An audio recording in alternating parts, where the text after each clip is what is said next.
एक हुनरबाज की कहानी सुनाता हूं, आपको सारी बात समझ आएगी। एक ऐसा व्यक्ति था जो दुनिया के किसी भी ताले को खोलने की ताकत रखता था। कई बार तो उसने ऐसे ऐसे ताले खोले थे जिनकी चाबियां पता नहीं कितने साल पहले गुम हो चुकी थी, लेकिन फिर भी वो अपने ट्रिक्स लगा करके, अपनी ट्रिक्स का इस्तेमाल करके ताला खोल देता था। लोग उसे तालों का जादूगर कहते थे। उसे कई बार एग्जीबिशन में बुलाया जाता कि भैया यहां पर भी कुछ ताले मिले हैं पुराने, क्या आप इन्हें खोल सकते हैं। कई बार उसे टीवी शोज में बुलाया जाता, उसके इंटरव्यूज लिए जाते। वो धीरे धीरे पॉपुलर होता जा रहा था। एक बार एक बड़े बिजनेसमैन ने सोचा कि क्यों ना इसको लेकर के एक बड़ा कंपटीशन करते हैं, ऑडियंस बुलाते हैं वो।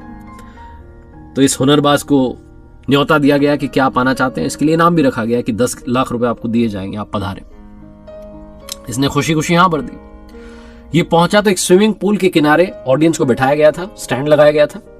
सबके हाथों में मोबाइल थे, सब लोग वीडियो बनाने के लिए तैयार थे कि जैसे ही हुनरबाज आएगा उसकी टैलेंट को हम भी फटाफट से वायरल कर देंगे। ये वो लोग एक्साइटेड थे।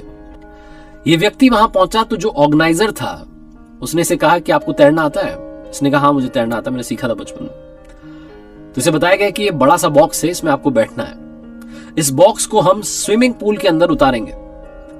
जैसे ये बॉक्स नीचे तल में जाएगा आपको ताला खोलना शुरू करना है और फटाफट से ताला खोल करके बाहर निकल आना है। इन केस अगर वो ताला ना खुले तो एक इमरजेंसी बटन दिया गया, पैनिक बटन दिया गया, आप उसे दबा दीजिएगा ताकि हमारी टीम को पता चल जाए कि आप संकट में, आपका दम घुट रहा है, सांस नहीं आ रही। फटाफट से इस बॉक्स को बाहर खींच लिया जाएगा। ये व्यक्ति हंसने लगा जो हुनरबाज था कि क्या बात कर रहे हो, इसकी कभी जरूरत नहीं पड़ेगी, फटाफट ताला खोल के चुटकी में बाहर आता हूं। बहुत ज्यादा कॉन्फिडेंस था इसको।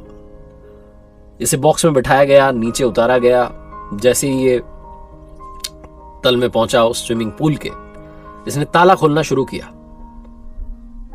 लेकिन कमाल ये हो रहा था कि ताला खुल नहीं रहा था। सारी ट्रिक्स इसने आजमा ली लेकिन वो ताला खुल ही नहीं रहा था। इसने अब तक जितने फॉर्मूला सीखे थे, जो जो इसको तरीका मालूम था ताला खोलने का, वो खुल ही नहीं रहा था। इसका जो दम था अंदर घुटने लगा था। इसे ऊपर से ऐसा लग रहा था कि इतनी सारी भीड़ बाहर बैठी हुई है, मेरा मजाक बन जाएगा। वो परफॉर्मेंस प्रेशर इस पर हावी हो रहा था। ये बहुत ज्यादा सोच रहा था लेकिन ताला नहीं खोल पा रहा था। फाइनली इसने डिसाइड किया कि जान है तो जहान है, पहले जान बचाते हैं, बाद में ताले की सोचेंगे, शर्मिंदगी की सोचेंगे। फटाफट से इसने वो पैनिक बटन दबाया। ऑर्गेनाइजर्स थे, उन्हें मालूम चल गया कि अंदर खतरा है। फटाफट से बॉक्स को बाहर निकाला गया। जैसे ही बॉक्स बाहर आया, व्यक्ति अपना मुंह छुपाना चाह रहा था। इसे लग रहा था पता नहीं क्या कह रहे होंगे, लोग हंस रहे होंगे। इसने सारा वजन एक साइड डाल दिया, उस साइड जिस तरफ वो ताला लगाया गया था, उस बॉक्स में दरवाजा जिस तरफ था। जैसे इसने अपना वजन डाला वो दरवाजा खुल गया और इसे रियलाइज हुआ कि वो ताला सिर्फ एक ड्रामा था। एक ड्रामा क्रिएट किया गया था ताकि इसकी असली परीक्षा ली जा सके। ये दौड़ करके ऑर्गेनाइजर के पास गया और जाकर के कहने लगा कि आज आपने मुझे अपनी लाइफ का सबसे बड़ा मंत्र दिया है। कभी कभी ज्यादा सोचना भी खतरनाक होता है।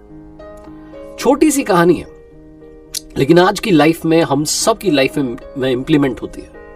ओवर थिंकिंग की वजह से कई बार रिश्ते खराब हो जाते हैं। आपको लगता है कि सामने वाला ये सोच रहा हो, वो सोच रहा हो, सब कुछ आप ही सोच लेते हैं और आप उससे बात नहीं करते हैं। जिससे बात करनी उससे बात नहीं करते, अपने दिमाग में खुद से बात करते रहते हैं। ओवर थिंकिंग की वजह से कई बार आप गोल अचीव नहीं कर पाते। आपको लगता है पता नहीं हो पाएगा, नहीं हो पाएगा। आप ज्यादा सोचने लगते हैं, ज्यादा उसको मुश्किल बनाने लगते हैं। सारा खेल दिमाग में है।